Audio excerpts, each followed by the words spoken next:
بغیر اللہ کی ہدایت کے۔ اس کے لیے اس کو چاہیے کہ ذکر کرے، فاذکرونی اذکرکم واشکروا لی ولا تکفرون۔ جب آپ اللہ کا ذکر کرو گے، اللہ کا ذکر کرو گے، اللہ کا ذکر اس وسعت کے ساتھ ہے، اللہ کا ذکر اس تکلیف کے ساتھ ہے جو اس نے تمہیں دی ہے، اور جب اس وسعت اس تکلیف کے ساتھ تم اللہ کا ذکر کرو گے تو اللہ تمہارا ذکر کرے گا۔ جب اللہ تمہارا ذکر کرے گا تو اس تکلیف کو، اس پریشانی کو وہ آسانی میں بدل دے گا۔ ان مع العسر یسرا، ہر پریشانی کے ساتھ آسانی ہے۔ اور پھر آسانی جب تمہیں مہیا ہو تو پھر وہ کہہ رہا ہے کہ فقر مت کرنا، زوم میں مت آ جانا، اترانے نہیں لگنا، گرانے مت لگنا، خوشیاں مت منانے لگنا، بلکہ شکر کرنا، شکر کرنا، اللہ کا کہ شکر کرو ما ہداکم، کہ اس نے تمہیں ہدایت دی۔ تو انسان کو جب کوئی نعمت حاصل ہو تو اس کو چاہیے کہ وہ اس کا شکر کرے، اور شکر یہی ہے کہ اس کو اس کے حق کے ساتھ برتے، اس کا وہی استعمال کرے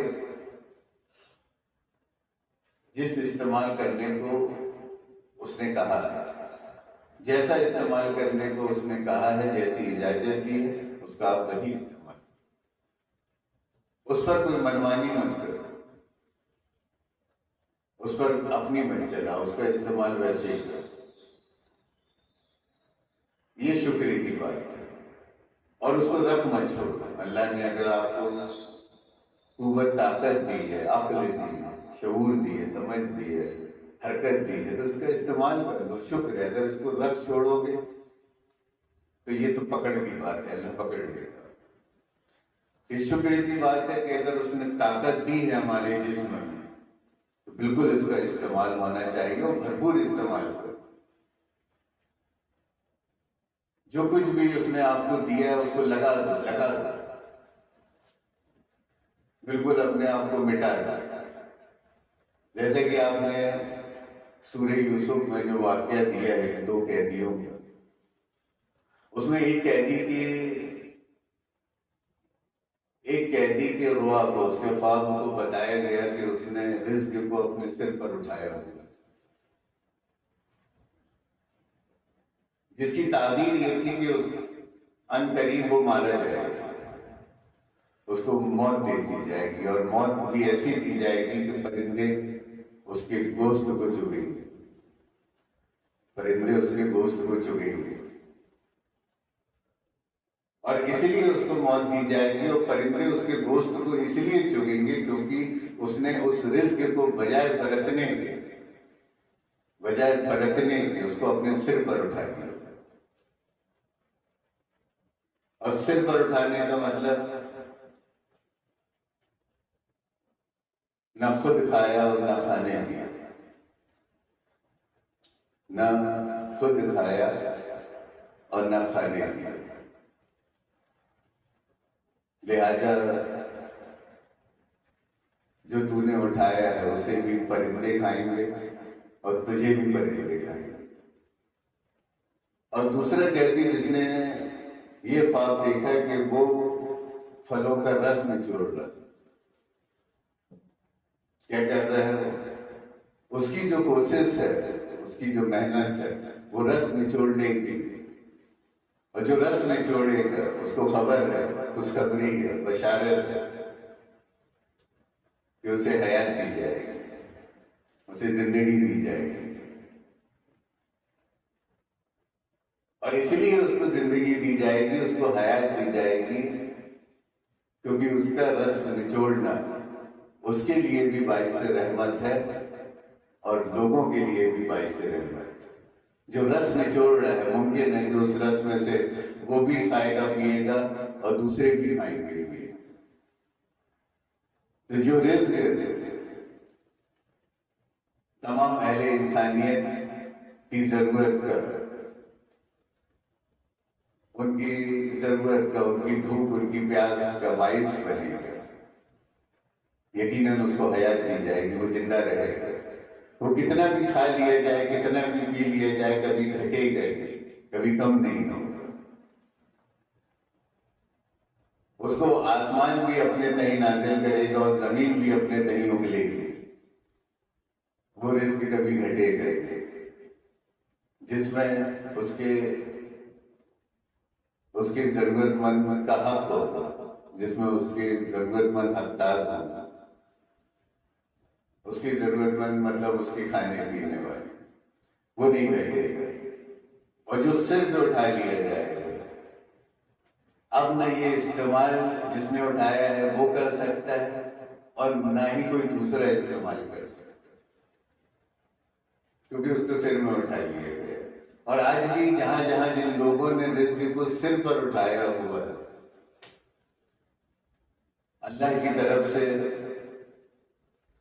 انہیں نصیحت اور بصیرت دونوں دی جاتی ہے۔ اگر وہ سر پہ اٹھائے ہیں تو وہ باخبر ہو جائیں گے، قریب ان کو موت دی جائے گی اور ان کے جسموں کو اور جو کچھ بھی وہ اٹھائے ہیں اس کو پرندے چریں گے۔ اور پرندے مختلف شکل و صورت میں ہوتے ہیں، جو ہمیں ضروری نہیں ہے کہ پرندے میں صرف آپ کوے ہی دیکھیں۔ پرندے بہت اتنے چھوٹے ہوتے ہیں، اتنے چھوٹے بھی ہوتے ہیں جن کو آپ ظاہری آنکھوں سے دیکھ نہ سکو، اور اتنے بڑے بھی ہوتے ہیں جن کو دیکھ کر آپ دہشت میں آ جاؤ۔ اور جو رس نچوڑ ہے اس کے لیے بشارت ہے میرے رب کی طرف سے کہ ان قریب وہ حیات دیے جائیں گے، وہ جنت میں داخل کیے جائیں گے، جس میں سے وہ خود بھی کھائیں گے، اوروں کو بھی کھلائیں گے۔ تو بہرحال ذکر کریے، افلا یتذکرون، اللہ کہہ رہا ہے کہ کیا تم ذکر نہیں کرتے؟ ذکر اللہ نے یہ جو سسٹم بنایا ہے، دیکھو غور کرو اس نے کیسا یہ نظام بنایا ہے۔ زمین دیکھو کیسی بنائی، زمین کو اس نے بنایا ہی ایسا ہے تاکہ آپ اس میں منتصر ہو۔ زمین اس نے دے دی ہے آپ کو، بنجر ہے، اوبڑ کھابڑ، سخت ہے، پتھریلی ہے، کانٹے دار ہے۔ اب جب اللہ کے بندے کے اس میں جب قدم پڑے، اسی زمین میں جو سخت ہے، بنجر ہے، پتھریلی ہے، اور جیسے ہی اللہ کا بندہ اس میں قدم رکھے گا تو یہ کیا ہو جائے گا؟ زرخیز ہو جائے گی، ہری بھری ہو جائے گی، کلام لگنے لگے گا، زندہ ہو جائے گا، حیات میں آ جائے گا۔ سیدھی صاف ستھری بات ہے۔ ہاں فلموں میں دیکھتے کہ وہ نبی کا گزر ہو رہا تھا تو خشکی تری میں بدل رہی تھی، جو سوکھا تھا وہ ہریالی میں تبدیل ہو رہا تھا، پھول کھل رہے تھے تو وہاں وہ نبی گزر رہے تھے نا وہاں۔ اسی کمال ظاہر کو اللہ نے انسان کو دیا ہے، اور اسی کمال ظاہر کے لیے اس نے انسان کو یہ ظاہر عطا کی ہے، یہ نعمت عطا کری ہے تاکہ یہ اس اندھیری دنیا کو روشن کرے، اس بنجر زمین کو زرخیز کر دے، خشکی کو تری میں بدل دے، قحط کو فراوانی میں بدل دے، اور شکر کرے اپنے رب کا اس بنا پہ کہ اس نے اس میں سے کھایا بھی اور کھلایا بھی۔ اور یہی ایک انسان کی پرفارمنس رہتی ہے جو بالآخر اس کا قصہ بنتا ہے۔ اور پھر قرآن کہتا ہے کہ یہ اس قصے میں تمہارے لیے عبرت ہے، تاکہ تم جانو کہ اس میں کس نفس نے کون سا رول ادا کیا۔ ایک نفس وہ تھی کہ جو اب کفر کے ساتھ آئی اور چلی گئی، نہ کچھ مطلب وہ کسی کی خوشی کا، کسی کی راحت کا، کسی کے امن امان کا باعث نہ بن سکے۔ اور ایک نفس وہ تھی جس نے روتے کو ہنسا دیا، جس نے اندھیری زمین کو روشن کر دیا. تو انسان کو اس میں اتنا ایسا ذہن، ایسی سوچ، ایسی سمجھ، ایسے جذبات، ایسی قوت، طاقت اسی لیے دی ہے تاکہ یہ موسیٰ کی طرح اپنے بندوں کو ظلم سے نجات دے، نکالے اور لے کر جائے امن امان کی طرف.